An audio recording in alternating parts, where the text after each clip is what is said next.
Welcome back to my animal education series.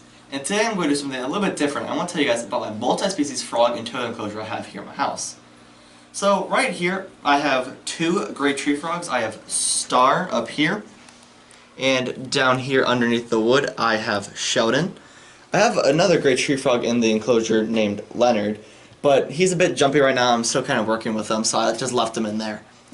Right here we have Trevor, my American toad. When I first got him, he was about the size of a dime, and you can see him now, he's pretty big. And then here I have Jellybean, my green tree frog. And this next part kind of goes into why these frogs live together so well, and the toad. Is that they're all found from the same region, kind of like the Midwest to the East Coast. Like, they're all found in very similar environments as well. He's about to jump off. But due to the similarity in environment and habitat and kind of location as well, these guys work really well together, really don't bug each other either. So I first bought Jellybean about a year ago from my local PetSmart, and he was a bit smaller than this when I got him, but he's grown pretty well. And he gets along great with all my other frogs. Here is Star, and pretty much all my great tree frogs coincidentally have all been gotten from pools with like chemicals and chlorine and all that, and that's why I've rescued them. So I didn't know what effect the chlorine would have long term with their health and everything. So I took them in. That happened. I took them in and just kind of cared for them, made sure they were fed and everything, had the proper environment. And I've had Star for about 2 years now, and she's obviously still alive and really healthy.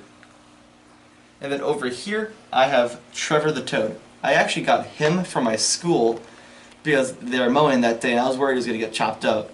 So I did bring him home, and he was, as I said earlier, he's about the size of a dime when I first got him, and he is huge now. He is one of my better eaters, and he just eats everything from superworms, roaches, crickets, and he just lives in the bottom of the enclosure, which works really well for him because while the gray tree frogs and the green tree frogs are all up in the top of the trees, this guy's kind of by himself and using the space on the bottom of the tank that would not have been used by the tree frogs. And now let's go over to the tank. Let's just put Jellybean back in there because he's been kind of hyper. Or not. Come on. There you go. Or not. Okay. There you go. And then let's put Star back in here. Just give her a little push and off she goes. So now let's put back Sheldon. He'll be very happy to know he can go back home. Go on, little buddy. Give him a little push here. There he goes. He peed on me, but that's fine.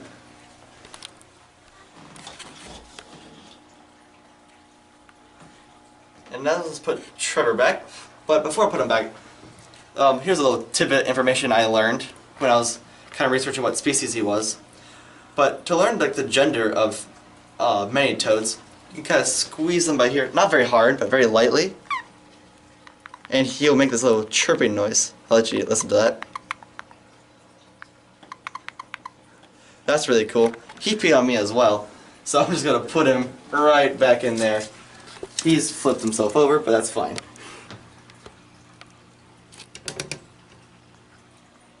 So now let's talk about the animals.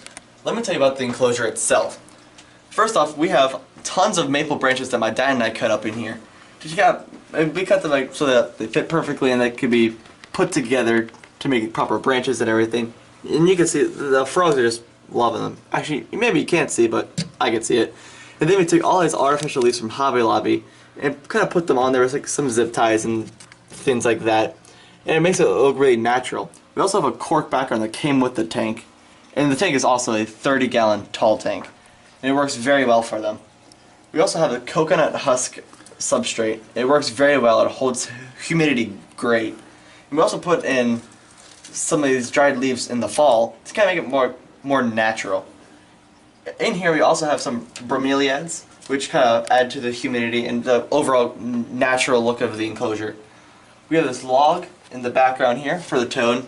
He seems to really enjoy that when he's not burrowing around. And then we added a nice big water bowl because with so many frogs, they have to stay moist, and this definitely helps. And we also do spray the enclosure once a day. We give it a kind of a rainfall misting, so there's like water dripping. It's kind of like it rained. But they absolutely love it. Right after we do spray them, they do jump around, kind of like they're all active and everything. It's really cool to see. Another really cool thing for them is that they call often.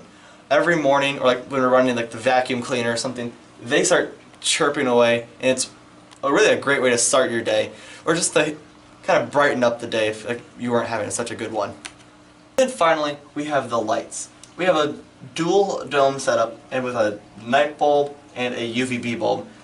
The UVB is mostly just for light, but it does have additional benefits to them. And then the night is obviously for heat, because look, it's winter now, it's going to get a bit cold, so we have that just to kind of warm up the cage and give it some extra warmth. So let me just close this up. So I hope you guys enjoyed this week's episode. Don't forget to leave a big thumbs up down below, subscribe to my channel, and also check out my Instagram @ColeShirk. As always, I'll see you next week.